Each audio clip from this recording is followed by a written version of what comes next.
बैगन। चलो बैगन।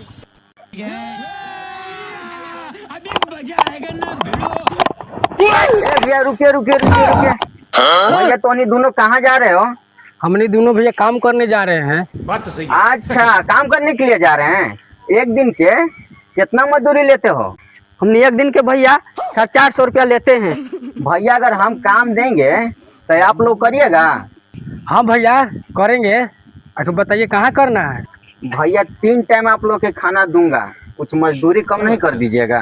भैया उस हम तो कही तब तो ठीक है, लेकिन कम से कम हमने के 400 रुपया दे दी।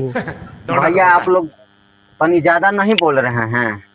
भोसड़ी कहीं के हम अपन बाल बच्चा के भेज दी रोड पर भीख मांगेला। हाँ चले टाइम पास करते हो खाली।